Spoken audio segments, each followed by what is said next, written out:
Hola, estamos conversando con Sol Révora, que es experta en diseño de encuadernación. Sol, ¿cómo te entusiasmaste en esto de la encuadernación? Mira, empecé por, digamos, cosas del destino. Hice la escuela secundaria en Buenos Aires. Fui a una escuela técnico-artística. O sea, una escuela técnica como cualquier otra, pero con inclinación artística. 6 años de dibujo y composición, y en los últimos 3 años una de las especialidades es artesanías aplicadas. Tenés encuadernación, grabado y metales. Aprendemos a trabajar la alpaca, el bronce y ese tipo de cosas. Y tuve la suerte de que mi tía era librera anticuario, su hijo asesor de coleccionistas, entonces me empezaron a pedir algunos trabajos y a mí me gustó para empezar a tener un poco de dinero para mí y empecé a hacer encuadernaciones para ellos. Y por una cuestión así también del destino, conocí a una grabadora que necesitaba armar un libro con sus grabados para presentar en una galería de arte. Y en esta galería de arte, el director, el curador, era el presidente de la Sociedad de Bibliófilos de Buenos Aires. Este señor vio mi trabajo, le gustó, le pidió a la grabadora que me contactara, así lo conocí y empecé a hacer cajas para las ediciones de la editorial Dos Amigos, que era una editorial de libros para coleccionistas que funcionaba ahí en Buenos Aires. ¿Qué te emociona cuando estás trabajando en una encuadernación? En principio, ver el libro y verlo en ese estado de necesidad de reconstrucción o de darle como una estructura que permita el recorrido, ¿no? Porque hay libros que son hermosos y llegan a la mano o a la venta en lo que por lo menos allá lo conocemos como en rama, no sé si acá es igual, que son todos los cuadernillos o los pliegos sueltos dentro de una tapa, porque espera que el dueño, el que compre ese libro, se lo dé a un encuadernador para que le haga la encuadernación que él quiere. Entonces, cuando te llega ese material y ver el papel que tiene y las ilustraciones y poder empezar a imaginar una estructura y un diseño para ese libro, me genera como mucho entusiasmo y es un proceso que es a veces hasta más largo que el proceso mismo de ponerse a hacer la encuadernación. El empezar a pensar dónde voy a conseguir el material, cómo voy a hacer, qué color de papel debería llevar, los cueros, empezar a hacer diseños. Todo ese proceso hasta el momento de ponerse a trabajar lleva mucho tiempo. Y cuando lo empezás a trabajar y empezás a ver que se vuelve realidad esa idea, es como para mí, a mí me genera mucho entusiasmo, ¿no? Porque se empieza a materializar y me pone como contenta ver que, bueno, lo estoy logrando, y así como me pongo muy mal cuando salió mal, y lo tengo que rehacer o no me gusta el resultado que obtuve. Y bueno, hay algo en mí que llego al taller con entusiasmo de ver cómo quedó, de ver cómo se secó, de ver cómo está. Así que eso me genera como mucho interés, el estar ahí. Sol, aquí en este salón tenemos un ejemplar, tenemos los ejemplares de la enciclopedia de Diderot y d'Alembert, que están empastados en pergamino. Hace años tuve una visitante de otra universidad y cuando le mostré el ejemplar lo tocó y me dijo, esto es piel humana. Y yo le dije, no, esto es pergamino. Y entonces me dice, es que en nuestra universidad tenemos unos libros de los hugonotes franceses que están empastados en piel humana. Y yo le dije, lamento decepcionarte, pero esto es oveja, ¿no? Claro. Bueno, no era tan decepcionante porque es la enciclopedia de Diderot y d'Alembert. Claro. Pero, ¿tienes materiales favoritos para empastar?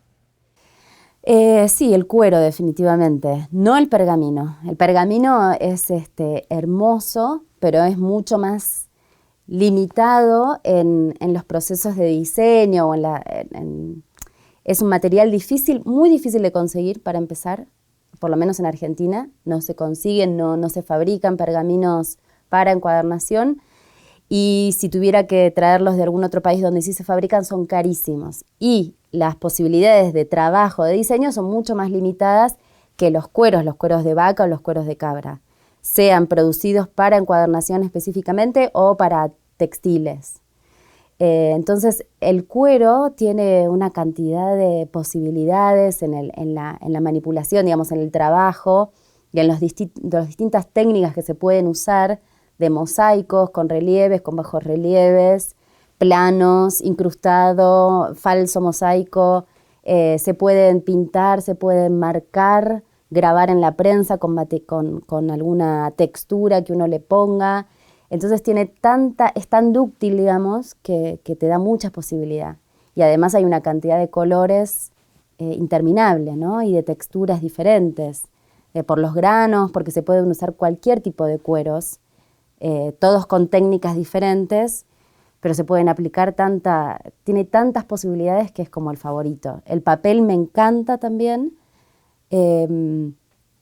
También se puede intervenir mucho, así que estoy entre el papel y el cuero, digamos, dependiendo del ejemplar, porque si yo tengo un ejemplar que vale, por decírtelo, en dólares para que sea internacional de alguna forma, ¿no?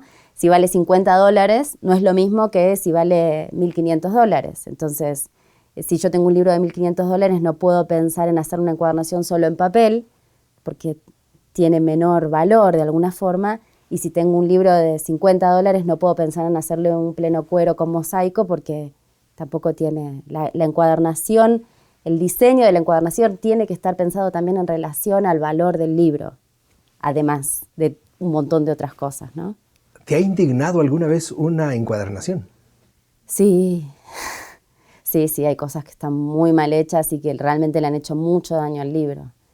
Una vez me llegaron como 20 ejemplares de un librero anticuario que los había mandado a encuadernar y le habían hecho unas perforaciones, porque claro, con el hecho de hacer encuadernaciones económicas para que sean redituables para un librero poder venderlas, a veces el librero no sabe qué es lo que a quién le está entregando ese material. Y de repente estaban todas perforadas cada 5 centímetros y tenía un hilo que era casi un cordón pasado y encolado y con una tapa terrible puesta lo arruinaron, digamos. Ahora esos libros quedaron con esa perforación. Yo les pude sacar la costura original y hacer una encuadernación decente para que vivan unos cuantos años más, pero los agujeros esos no se pueden reparar porque el costo de esa restauración es imposible de pagarla para el valor del libro. ¿Qué se necesita? Estoy pensando en que alguien que está viendo este video diga, ay, a mí me gustaría aprender algo de eso.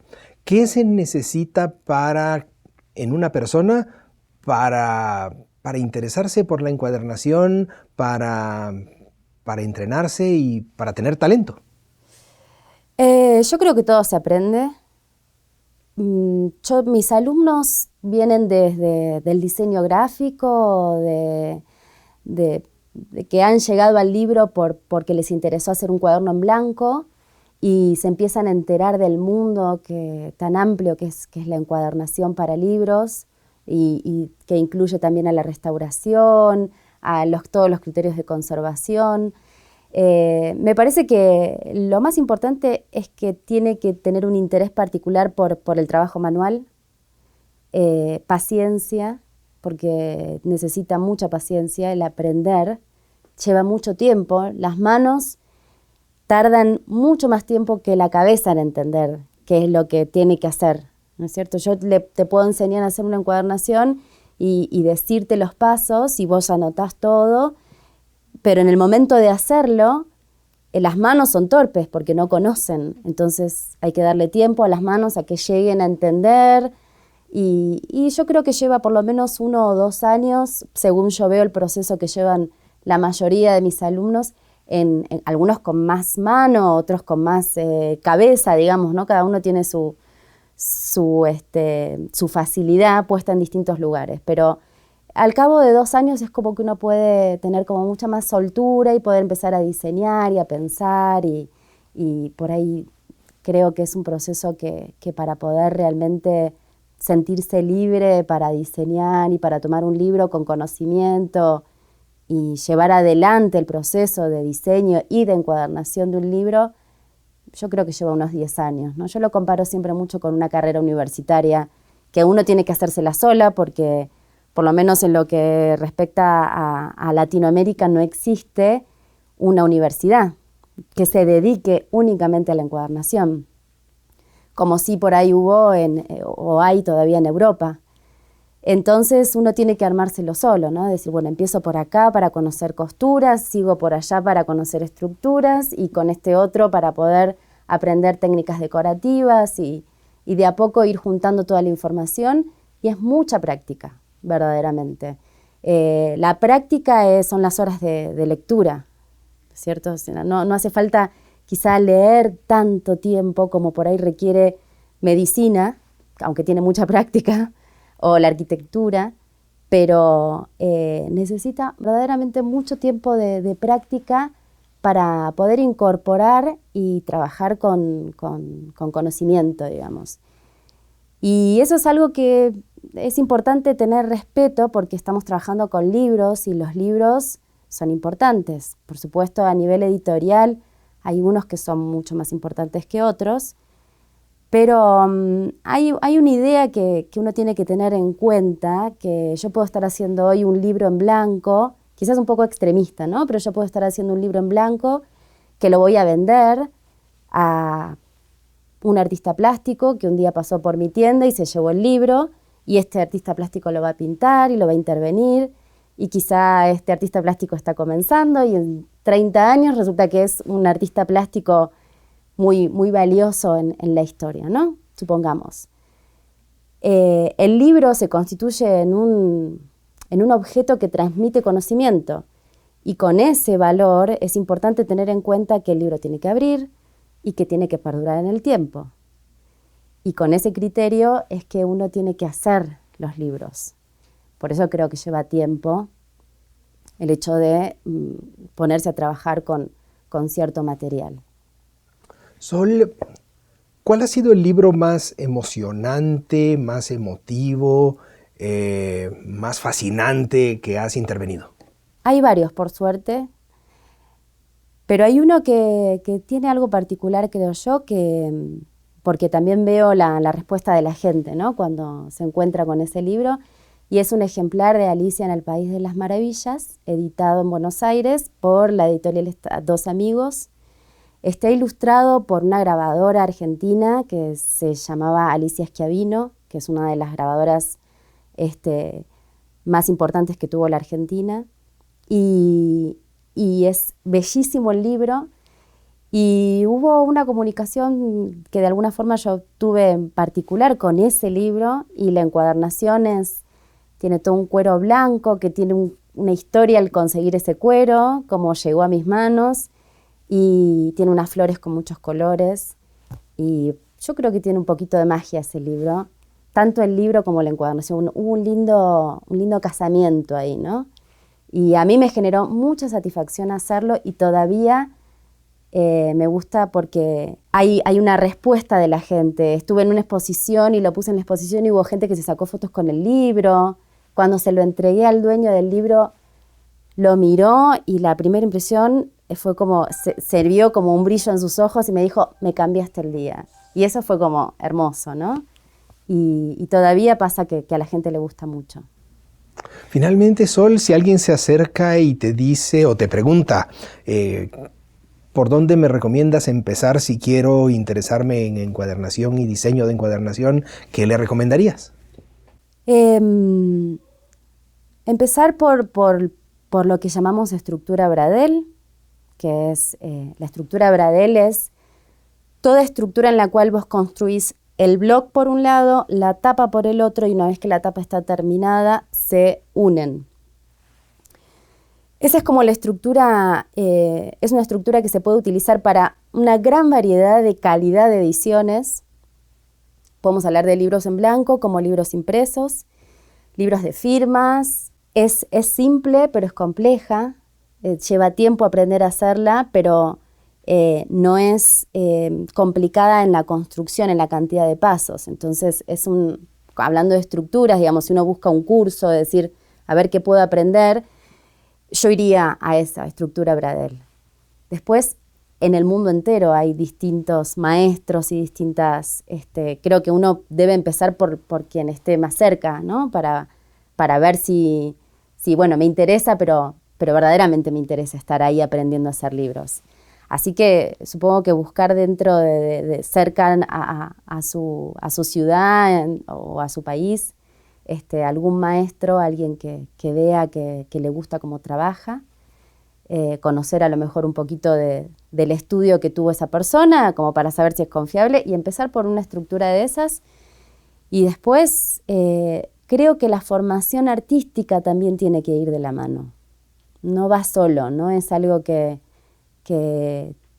la encuadernación se desprenda o que sea independiente de cualquier otra disciplina. Yo verdaderamente creo que para lo que es diseño de encuadernación, que es diferente de lo que es conservación y restauración, es importante tener un conocimiento artístico, plástico, de color, de composición, de figuras, de formas, ¿no?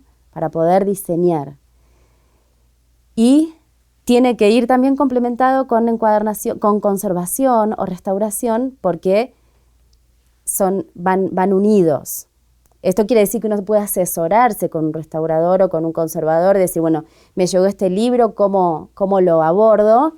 ¿Cuál es el trabajo de restauración que hay que hacerle? O pasárselo a un profesional de conservación y después intervenir en la encuadernación. Sol, muchas gracias por compartir estas experiencias con nosotros. Y a ustedes también, muchas gracias. Muchas gracias a vos.